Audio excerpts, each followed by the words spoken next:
This is WWE superstar Drew McIntyre, and you're listening to the WWE Podcast.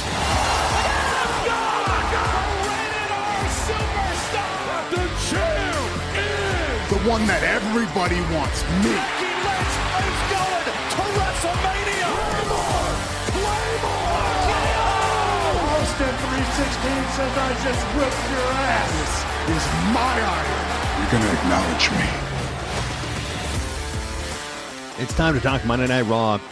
It's Tuesday, the 4th of July, 2023. I hope everybody's enjoying their 4th of July or did enjoy their 4th of July safely and just had time with family and friends or whatever you do to enjoy yourself. Hope you enjoyed it. And those of you that celebrate anyway, I know we got a lot of international listeners that the 4th of July means absolutely nothing. But for those that do listen, hey, I hope you enjoyed your day. Let's get into Monday Night Raw as it emanated from, Baltimore, Maryland, right? So back in the States we go, and back to the typical crowd reactions. Although Baltimore, for a United States crowd, I think did well. The problem is we're now being just embarrassed by every international crowd. And I think overall Raw was a productive night. I thought it was a good night coming off Money in the Bank. This was another step in the right direction as we now enter SummerSlam season. Isn't that impossible to believe? And get this. SummerSlam, I say this every year, but it almost always lends itself to be true. SummerSlam season often leads to WrestleMania, meaning there are usually one or two stories that start at SummerSlam or something's planted at SummerSlam that leads all the way to WrestleMania. So that's kind of crazy to think about, that we're already, in about a month, going to start talking about WrestleMania 40 and the potential foggy card that could be set up. At least some of the big matches. So we will dive into that in the coming weeks and months. But for the time being, we're going to get into Monday Night Raw in just a moment. But I'd like to welcome all the new listeners that have been joining us over the last several months. Thank you for doing so. And if you want to get an ad-free experience, patreon.com/WWE podcast is a way to do it for $1 a month. Or you can head on over to Apple Podcasts and hit that ad-free button. It gives you a 7-day free trial. Then you can join us for $2.99 a month. Or WWEpodcast.com, or follow us on Twitter at wrestling_audio, which is, you can even search the WWE podcast on Twitter. All right. Let's get into it, right? Let's get into the number one thing that I think is coming out of this, and that's Brock Lesnar's return. Hilariously, I think, mocked by Corey Graves after Brock came back and said that, and what did he say? Something to the effect of, no one could have ever expected this. And he said it with a straight face. I mean, he has to know, of course, that he's just poking fun at everybody that predicted Brock coming back at Money in the Bank. And then, of course, many of us then predicted, well, it's got to be Monday Night Raw after WrestleMania, or Monday Night Raw after Money in the Bank. And it was. And before we got to that point, though, Seth came out and, the crowd was singing along as they always do. And then we got an interruption by Cody Rhodes.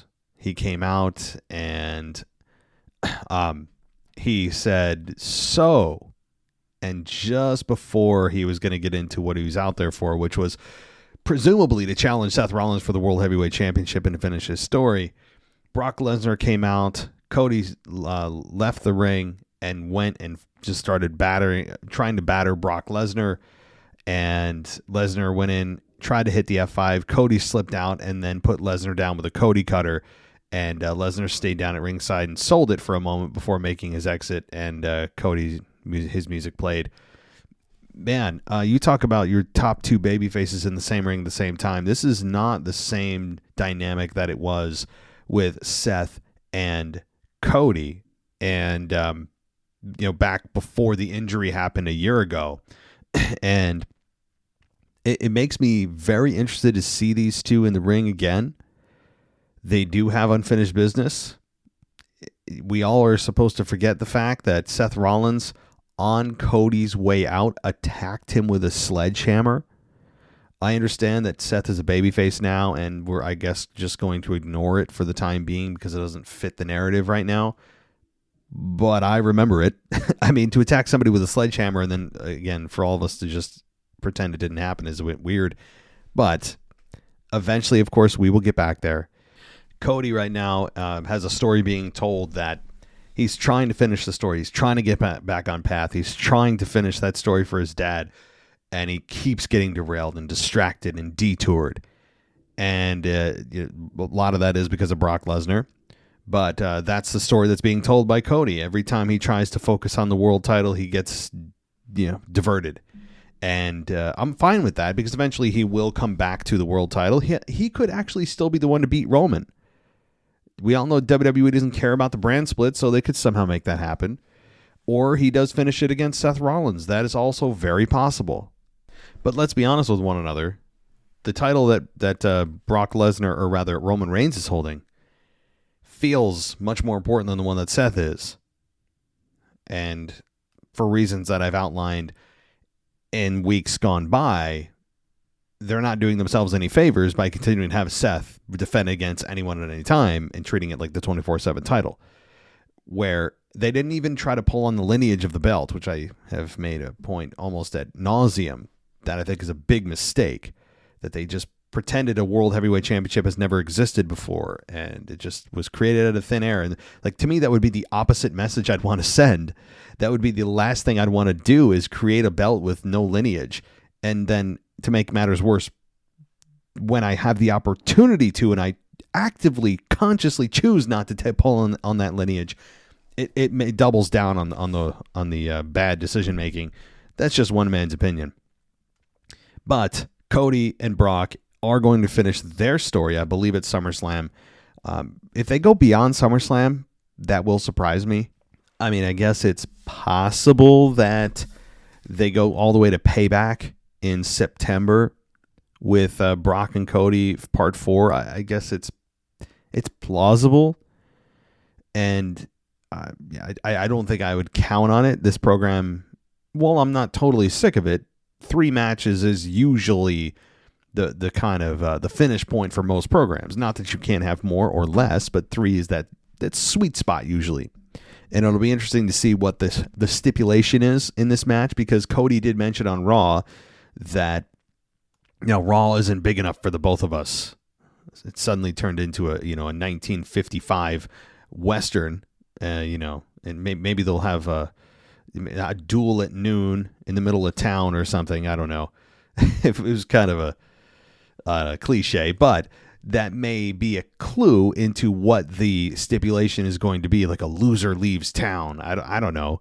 Something, because this is their final match. It can't just be a wrestling match. It can't just be a no DQ match. There has to be something bigger or better or wilder on the line, you'd imagine, than just bragging rights. So, now those answers, of course, will come in the next few weeks. We still have 4 television shows of Raw, 4 episodes of Raw and SmackDown, 5 episodes of SmackDown until we get to SummerSlam. So quite a bit of TV to go. No need to rush. And you know that Brock is going to be there. Out of the next 4 weeks, maybe 2. Yeah, maybe 2, right? Usually the go-home show and 1 random show before that. But he'll take 2 weeks off, and 2 of them he'll be there is my guess. So we'll have to see how it goes. And you know what? Honestly, I'm looking forward to Cody and Brock. They work well together. We still don't have an explanation from Brock. Do you think I forgot that? I didn't forget that. From how many, but 2 months ago now? Maybe more? When Brock turned on Cody in the tag team match with Roman and Solo? And we're all supposed to just brush it under the rug, or management's probably thinking, they forgot we didn't give him an explanation by this point. No one's complaining by this point. No, I am. I'm the lone voice here, not giving anyone. See, here's the thing. At this level of storytelling, this is not amateur hour. This isn't community theater. Sometimes it feels like it is, but it's not. It's on national television. It's the premier pro wrestling company in the world, regardless of what you think about AEW or Impact or New Japan or Ring of Honor or whatever, right? That's indisputable that WWE is the world leader in pro wrestling. I mean, it just is. So that said, the standard of storytelling should not just be basic, it should be advanced. And the fact that they don't even give us basic storytelling sometimes is insulting. It's insulting. It's lazy. And again, I'm not giving them a pass. I don't know. I know you guys, most of you out there are like, who cares? I just want to see Cody beat Brock. And you know what? That's fine. But think how much better it could be if you actually had a deeper reason for wanting to see this match other than just Cody exact revenge. You know what I mean? When you watch a movie or a TV show, there's always good and evil. 99% of the time. That's the story is old as time, but a story that is timeless at the same time, that never gets old. And you want a vested reason to want to see the good guy beat the bad guy. Why did the bad guy attack the good guy? Should we not know the reasons? Wouldn't it make it more satisfying and justifying for the good guy to overcome and beat the bad guy other than just, well, we want to see evil get pummeled? Well, we do. But shouldn't there be an underlying reason? Shouldn't we want to know the deeper meaning behind it? And again, for Brock, it doesn't even need to be that deep. I'm not asking for something intricate and thought out at, creative meetings for 6 months. But just, my God, something. And I guess they still have time to give it to us. But the fact that we've gone 2 matches and we're on our third and final, presumably, and they still haven't given us a reason, it's inexcusable. It's inexcusable. So I just wanted to rant about that one more time. That all being said, I still want to see the match, but it could be better if they gave us just basic. And again, the bar is so low when it shouldn't be. And anyway, all right. So Cody does get the best of Brock here in this exchange on Raw. And that's fine. Eventually, again, we will see Seth and Cody part 4. That's going to happen. I don't know if it's going to happen in the next, several months, but maybe by the end of the year or towards early next year, WrestleMania time. What if it's Seth Rollins and Cody Rhodes for WrestleMania? Something to start thinking about as we get closer and closer to start to imagine WrestleMania 40. We can start at maybe after SummerSlam, start daydreaming at least. All right. So, again, a lot of star power to start Raw. Really hot way to start Raw. That was a fun start to Raw. And then we get, let's see, Dom trying to speak, and he gets booed loudly because the whole Judgment Day came out, minus Finn Balor, and that was interesting. That ended up playing out later in the show. And, again, when Dom tries to speak, it's such a joy to hear him try to talk. And I guess they're going with Daddy Dom. Is it Daddy Dom or Dirty Dom? I couldn't tell. The word when it's spoken kind of quickly sounds the same. So I don't know if it's Daddy or Dirty, but I guess they've kind of landed on one of them. And anyway, all right. So Damian Priest takes on Shinsuke Nakamura after Seth Rollins is confronted by Senor Money in the Bank, basically having Damian taunt Seth. Right, with that briefcase. So, this match was fine, 10 minutes long, and Nakamura, again, did a nice job here. He went for the Kinshasa, and Priest avoided it, and then hit Nakamura with a clothesline, a big one, and then hit South of Heaven, and got the victory. So, nothing shady about this. It was a matter-of-fact victory for Senor Money in the Bank. And hey, if he's the Money in the Bank winner, you kind of want him, if you're preparing him at some point in the future to be a champion, you want him to look like he's halfway credible. You need to get some victories under his belt. Not that beating Nakamura is a hill that no one can climb. Not by any means, the way that he's been defined over the last several years, but still, it's a significant victory. So, okay. Then we got, again, tons of recaps of the Money in the Bank event. I would venture to guess there was probably 15 minutes of video just on Money in the Bank. I can't imagine what the people in attendance during commercial breaks got. I can't imagine it. I mean, it's got to be like just overwhelming. Just recap of the event. So, all right, what else did we get here? We got Ronda Rousey coming out, and smartly, WWE didn't leave her out to the audience because I think they would have eaten her alive. She said one word, just as Cody did. She said, well, and then Shayna Baszler comes out and said that we're all sick of hearing Rousey speak on a microphone, and asked her why she did what Rousey asked her why she did what she did at 10 years, and said Baszler at least owed her that explanation. And Baszler stood on the apron and said she brought Rousey into the business and mocked the idea that she owes her anything. And then Rousey spoke about the tag team titles, and Baszler said she didn't recall seeing Rousey putting the ring together or attending her tryouts, and said that she paid her dues while Rousey went straight to WrestleMania.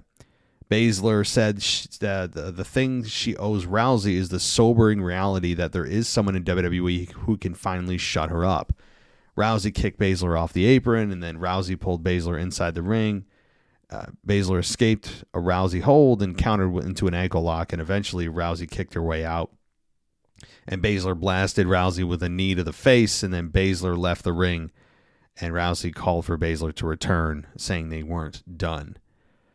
So, this is a weird dynamic. I'm not against this turn. I don't even know if you'd call it a turn because Baszler was already a heel. I don't know how the crowd's going to react to this. This is very much up in the air. The crowd does not seem to organically gravitate to Ronda anymore. Her aura has been gone for a while now. She hasn't felt like a star in a while. She's cut some bad promos, annoying promos. She's cut some good ones too. But her run as SmackDown Women's Champion was awful a number of months ago. I mean, just awful. She's kind of awkward also. She seems just like a genuinely awkward person, and that's fine. But when you put yourself in the public eye, you know what you're getting yourself into. You subject yourself to criticism, and I think I'm fairly justified to say that her awkwardness doesn't translate well on the mic, and that's why I think they protected her by just having her say one word. I just don't know how to react to this. As a fan, I want to see this match. See, that's the thing. It's not that I don't know how to feel about the match. I want the match to happen. We have been hoping this match would eventually happen, and it has, and that's great. And I'm not against the turn. I support the turn. If you want to call it a turn. But I don't know how the crowd's going to react. That's what I'm kind of funky about. And really, I'm not sure who to support in this either. I'm not a Ronda Rousey fan, but in terms of pro wrestling character, you want to see her get revenge on the person that stabbed her in the back. At the same time, Ronda is just genuinely, organically unlikable, and Shayna Baszler has been taking a back seat for a long time. When Shayna Baszler was snapping people's arms, from Nia Jax to, was it Mandy Rose? No. Eva Marie? I think maybe was it Eva Marie? She starts snapping people's arms. That's the Shayna Baszler, the killer that we miss. And we all know that Shayna Baszler has been underutilized for a long time now. So for fans to boo Shayna is difficult. Because in one respect, Shane is also right about Ronda just being handed a gift to WrestleMania. And in Ronda's defense, she earned that right in a way because she did do a very good job in the main event. She picked up the business as fast as Kurt Angle did. And she clearly put in the work to make herself a credible in-ring wrestler. And also, she was a massive star in MMA, as we all know. That's a body of work that does kind of justify you to come in and start working with top talent. It just does. I don't like it sometimes when Logan Paul does it, but at the same time, when you have your work speak for itself and you're that good that it's undeniable, then you can't have them wrestling no names. So it's a weird dynamic, is it not? And the crowd, you can even hear it. Don't take my word for it. When you heard it at Money in the Bank, and then you heard it again in Baltimore on Monday night, the crowd just doesn't know what to do. The crowd cheered Shayna, but it wasn't like overwhelming support. And then they kind of had a mixed reaction for both Shayna and Ronda. So perhaps WWE is just going to say, we're going to let the fans decide what to do here because we don't know. It's tough. It's really difficult. Shayna's been underutilized and the fans know it, and they're ready for her to take a turn for the worst in terms of just being a nasty tap. What is it? Tap or snap, whatever her, I was going to say the Rice Krispies snap, crackle, pop, but it's something along those lines. And I again, Ronda Rousey is very unlikable, and her babyface character is not as fun as her heel. I think there's way more to her heel than we've seen. So this is a strange dynamic, very weird. I don't know how else to say it. Okay, all right, let's go here. We got backstage Maxine Dupree and Otis. Otis was in a headlock. I'm not even going to go there. I really don't know what to think about this. But anyway, let's move on. Women's Tag Team Champions Liv and Raquel came out, and Raquel showed off her amazingly flat back that we're all supposed to be incessantly proud of. I don't know, it's so weird. Maybe I'm taking it the wrong way, and she is an impressive woman from a physical standpoint, no doubt about it. But maybe it's just she's trying to do something different, and she doesn't know what else to do, so she's trying to just not. I don't know. Maybe she's just trying to be unique, stand out, and this is her pose that's unique. But if it's not, her trying to show off her back muscles, it's not very impressive. it's just not. Oh God. It sounds like I hate on Raquel a lot. I don't. I think she's got a lot to give, and she's going to be a force to be reckoned with over the next several years. But God, does she just scream heel? It's so hard to support her. It's from a babyface perspective, it just is difficult. All right. We got Sonya Deville and Chelsea Green versus Indy Hartwell and Candice LeRae versus Caden Carter and Katana Chance. Versus Dana and Tegan Nox versus Nikki and Emma in a tag team turmoil match to determine the number one contenders for the women's tag team titles. So Candice LeRae and Indy Hartwell were eliminated by Sonya and Chelsea in 1:30 seconds. Nikki and Emma were eliminated by Sonya and Chelsea in 3 minutes and 55 seconds. Dana and Tegan Nox were then also eliminated by Sonya and Chelsea in about 9 minutes. And Carter and Chance were the final entrants. And Carter got Green her shoulders. Carter got Green have her shoulders down while she was seated at the top of the row. I guess the description of this match is not well put together. Anyway, Chance had the pin, but Deville broke it up. A short time later, Deville stood at ringside and hit Carter while the referee wasn't looking. Green put Carter away with the unprettier. Therefore, Sonya Deville and Chelsea Green win, and they are now the number one contenders for the women's tag team titles. So now at some point it's going to be Sonya and Chelsea versus Liv and Raquel. That's, I would imagine, is SummerSlam, but at this point, who knows anymore? They can do it on a random episode of Monday Night Raw. I mean, the way they treat title matches, there's no reason to believe they would wait till SummerSlam, but maybe I'm wrong. All right. Oh, by the way, it's also good to see Sonya and Chelsea Green get a little bit of credibility here. I mean, they have been, before this, losing pretty regularly. All right. Becky Lynch came out and said she didn't win Money in the Bank and said that's okay. She can move on from that, but she can't get past Trish Stratus. Lynch said that she couldn't think of a better place to end things than now and called out Trish.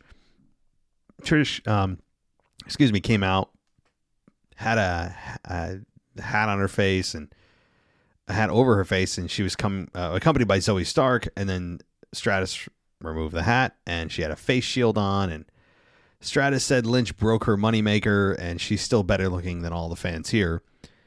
Stratus said she would indulge Lynch's request, but she's not medically cleared. And then Lynch told Stratus to send her lapdog Stark to the ring instead, and Stratus asked Lynch if she really wanted that after she saw Stark dominate, and basically she didn't get it. She said that next week she will. So this match is going to happen with Zoe Stark and Lynch, as I said, but next week. But the match with Trish and Becky, the final one, seems to also be concluding, just like Cody and Brock, at SummerSlam.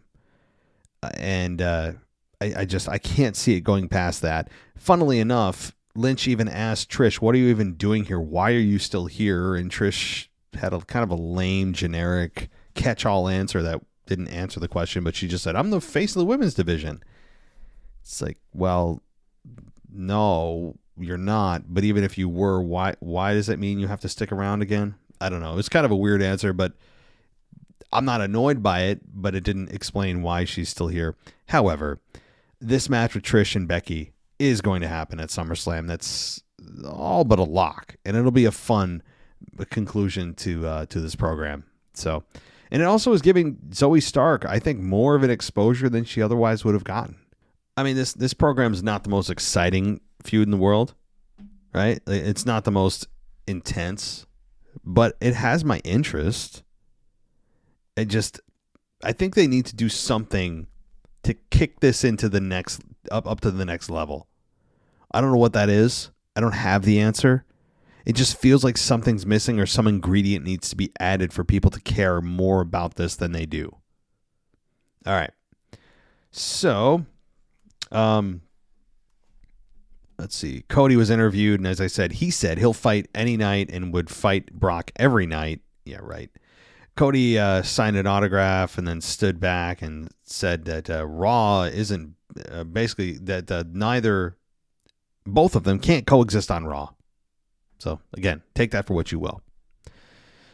All right, then we get a 6-person tag match of Gable Otis and Maxine Dupree versus Eric Ivar and Valhalla. So Valhalla gets in the ring here, and she worked barefoot, which was interesting. Gable hit a top rope headbutt on Ivar, and Eric broke it up at the last moment. Dupree tagged in, got a good reaction, and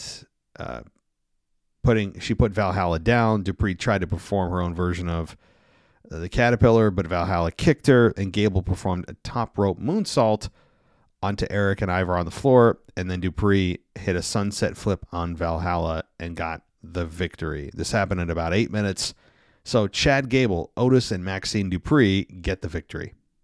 So, okay. I mean, I'm not sure what to think of this. Valhalla got in the ring, Sarah Logan, i.e., and it's hard to even measure her performance because it wasn't that long of one, and I still don't know if she'll ever get a victory. Somebody else out there asked me, "Hey, you think you'll probably get a victory?" I mean, I don't know. I doubt it. It's possible that she has the curse of Sarah Logan still hanging over her head where she just doesn't win ever. So, okay. Ricochet was then interviewed backstage after a video of a brawl between himself and Logan Paul was released after the Money in the Bank event, which, by the way, seemed very physical. Man, did that seem, dare I say, a little real? But anyway, so Ricochet said Paul can hang, and he respects that, but he doesn't respect that Paul got in his face afterward when it simply wasn't his night. Ricochet challenged Paul to show up and meet him face-to-face in the middle of the ring next week. Fine. You know, you want to have Logan Paul and Ricochet have a bit of a program? Sure. It's also SummerSlam season. No coincidence that Logan Paul made his way back at Money in the Bank to lead to a match at SummerSlam against Ricochet, I would presume. Then that will be, man, I mean, just think about Ricochet versus Logan Paul one-on-one for just, 15 minutes or so. It's intriguing. All right. Then we get to a very interesting match. This was interesting on a number of levels.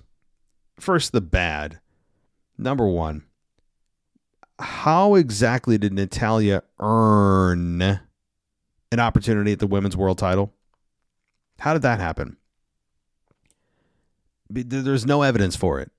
None. Are you going to tell me she earned it in, well, it's just that's just because it's Natalya, it's respect. She was beaten soundly, definitively, and quickly by Rhea Ripley twice. And we're supposed to believe that somehow Natalya earned this again? No. I don't buy it. It was weird. Out of everyone, Natalya is the least deserving because she already got 2 opportunities at Rhea and lost both of them in dominant fashion. However, that's the bad. The good is this was a very surprisingly good competitive match and put Natalya back in the conversation. Back in the conversation of relevancy in the women's division. Not ever, I think, a women's champion again, I don't believe. But in the conversation of respect and, well, respectable matches. She's not going to just be steamrolled over. It showed that her character has heart, that she still has it when she wants to pull it out. So this was competitive, and boy, was it physical. This was, again, surprisingly good. So, for example, Ripley went up top and did the Eddie Guerrero shimmy and pointing to, I guess, Dirty Dom on her cheek. And Rhea went for the dive, but got a big boot from Natalya. And that was a perfectly placed foot to the face. And then Natalya was powered up after that, after Natalya went for a spear. Or I'm sorry, Ripley got up and went for a spear that Natalya avoided, but Natalya powered up Ripley and power slammed her. And then Natalya put Ripley in the sharpshooter. Ripley had blood in her mouth and crawled to the ropes to break the hold. That was a really fun moment. Ripley then rolled to the floor and avoided a sliding kick, and Rhea booted Natalya when she returned to the ring and headbutted her. And then she hit Riptide for the victory in about 13 minutes. So, competitive, yes. Did it reestablish Natalya as a, kind of a relevant figure in your mind? Yeah, kind of. And after the match, we got, an attack on Natalya after Rhea Ripley, just still tried to beat her down. But Raquel and Liv made the save, and then Rhea Ripley threatened them if they ever get in her business again, it'll be the last thing they do. So, again, no complaints here from anyone around. I mean, I don't need Natalya being squashed on a weekly basis. This competitive match probably should have happened in the first place. However, it's interesting now that Rhea has beaten Natalya 3 times. If the third strike, you're out, is there a change in Natalya? You would imagine yes. All right. So Ciampa sat on a chair backstage and spoke about the differences between him and The Miz. And Ciampa said he saw ruthless aggression in Miz's eyes last week, and Ciampa told him to bring it, just as he'll bring his chip on his shoulder. Ciampa said now Miz has shown his cards. He has no idea what he's holding in his hands. And Miz says he's a royal flush. He's not bluffing. Miz says everyone he's taken under his wing and then double-crossed him is gone. Miz told Ciampa to bring the chip on his shoulder when they meet in a no DQ match, and Miz said Ciampa would get the best version of him. So here's the thing. I know people are encouraged, Miz has got an edge again. Oh, Miz is good when he's angry. Yes, to both of those things. That is clearly the best version of the Miz for me, not the one who is a joke of a wrestler. And I mean that in the way of he's never, ever going to win the big one. Sure, he's been champion, but he's always a transitional champion and champion for a very short period of time. He was in the main event of WrestleMania, and yet no one remembers that because it was all about The Rock and John Cena at WrestleMania 26 or 27, 26. And so he just is never a credible heel, ever. And again, yeah, it's nice to see him with the edge, but here's the thing, and I tweeted this out on my Twitter account. You can search me at the WWE podcast.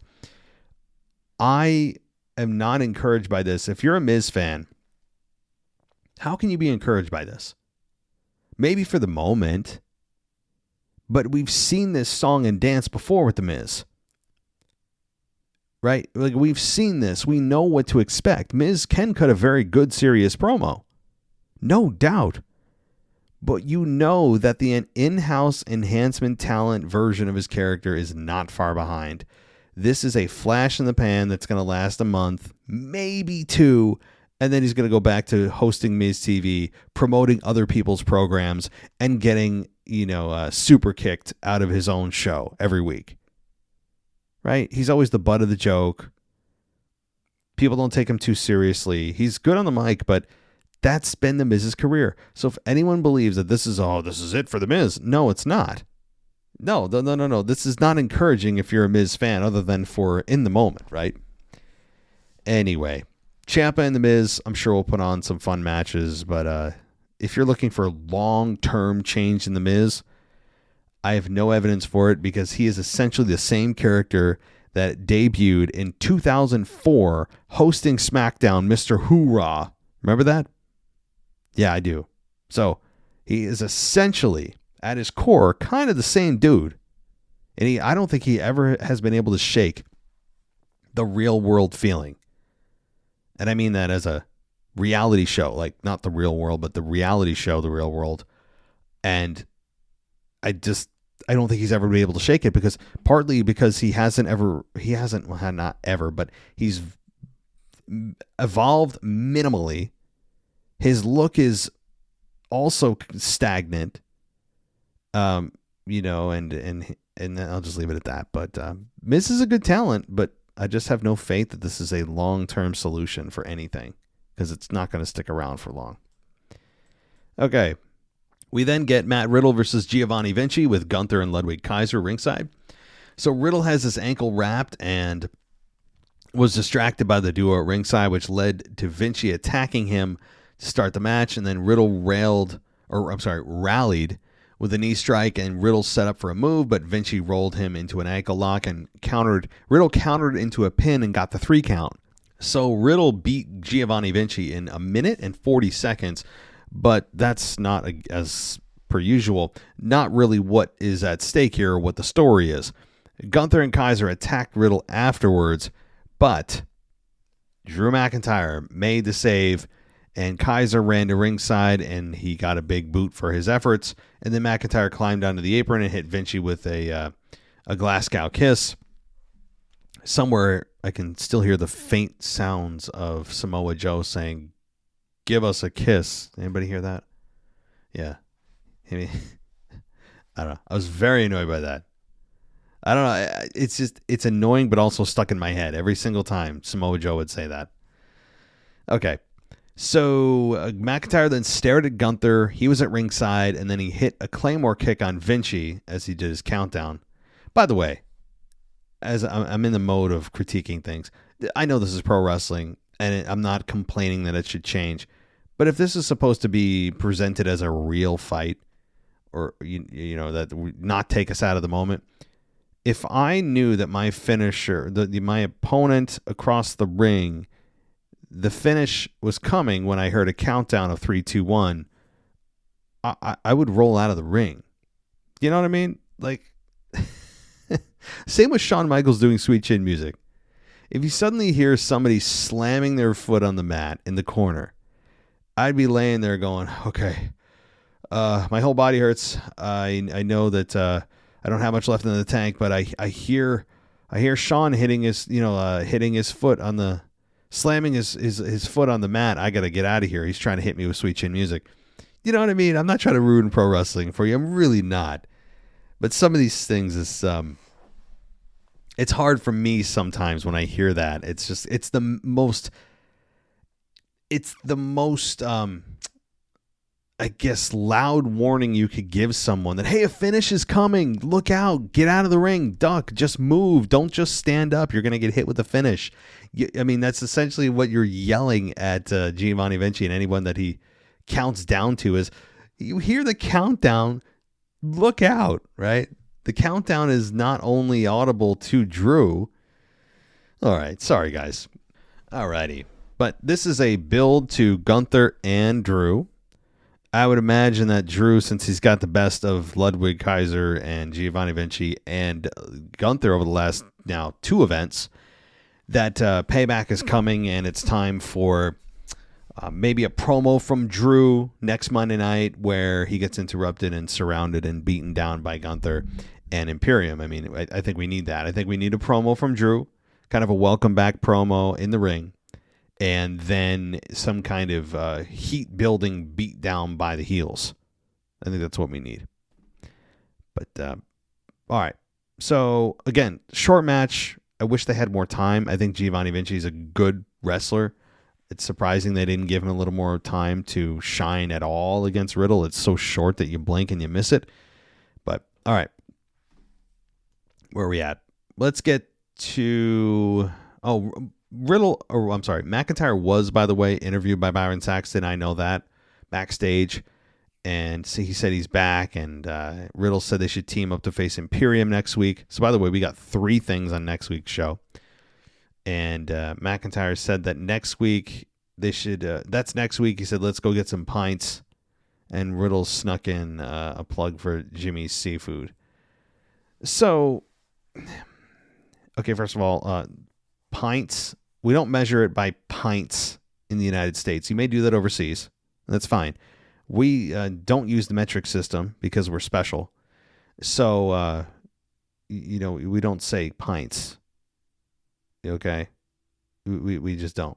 But, hey, and does anybody in the United States, I'm asking this seriously, if you're going to go out with your friends, you want to say, hey, guys, you want to go grab some pints? Huh? I'd be like, wait, what? Pints of what? I don't know. So, I mean, maybe for the moment he kind of forgot where he was. I don't know. Anyway, our next match here. Actually, promoting next week. Let's already give you what is coming up next week because there's a lot that was promoted. Becky versus Zoe Stark. Logan Paul and Ricochet meet face to face, and Tommaso Ciampa versus The Miz in a no DQ match. And Riddle is going to face Imperium next week. So, with Drew. So, already some stuff lined up for next week. Okay, then we get to the main event. Non-title match, World Heavyweight Championship, Seth versus Dominick. And Priest has had his Money in the Bank briefcase with him. Graves questioned where Finn Balor was, and Graves also pointed out Dom's new cow print boots and said they were gifted to him by Ripley and labeled them, quote, cow man boots. Okay. So moving into the match here, Dom did the shimmy on the apron and then went up to the top again and went for another frog splash. Rollins put his knees up. Rollins went on the offensive and got the crowd to sing along and then set up for a pedigree, but he released Dom to knock Priest off the apron. And the finish was Rollins sent Dom to the floor and executed the suicide dive on Dom and Priest. And then back in the ring, Rollins hit Dom with rolling elbows to the face and the back of the head. And Rollins went for the stomp, but Damian Priest grabbed him and gave him a South of Heaven choke slam to end the match. So Seth wins, but by DQ. And then Priest started to beat down Rollins at ringside and dropped him on the broadcast table with a flatliner. So Rollins slipped away and super kicked him, and Rollins set up for a pedigree, but Dom hit him from behind with the Money in the Bank briefcase and ran him into the ring steps, which looked kind of weak. Some of this was awkwardly botched. It was kind of strange. So, where are we at? We got Dom picking up the briefcase, handing it to Priest, and said, "You've got this." Priest came into the ring. Balor showed up and ended up sending Seth into Priest, which knocked him to the floor, as it appeared that Priest was about to cash in. So Balor went up top for his finish, but Priest climbed up onto the apron and they started yelling at each other. And Dom went after Rollins, but Rollins hit a pedigree on Dom on the outside of the ring, which was very satisfying. So a lot of just kind of yelling, tension building for Priest and Balor. And did the crowd actually think that Priest was going to cash in? No, the crowd did not, I don't think, buy into that. Again, I really enjoyed the show. I thought this was a good Raw.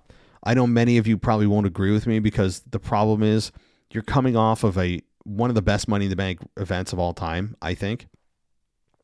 And when you go to a Monday Night Raw, back in the States, back with normal crowds, it's just a Monday Night Raw, things are going to be taken down a notch just inherently. So you have to kind of readjust, recalibrate yourself, recalibrate your expectations, which is maybe why I think that I thought Raw was better than most people did.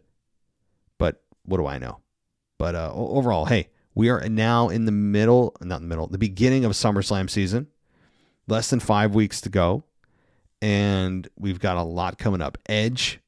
Is Edge on the Grayson Waller effect this week? I think he is. Those 4 events I talked about for next week's show on Raw that they talked about, they already advertised. And then Roman Reigns is in Tribal Court as the Tribal Chief. He is in Tribal Court. So what does that mean? I don't know. I mean, why they are putting him in Tribal Court? They've already had a match. I don't know what this is going to lead to.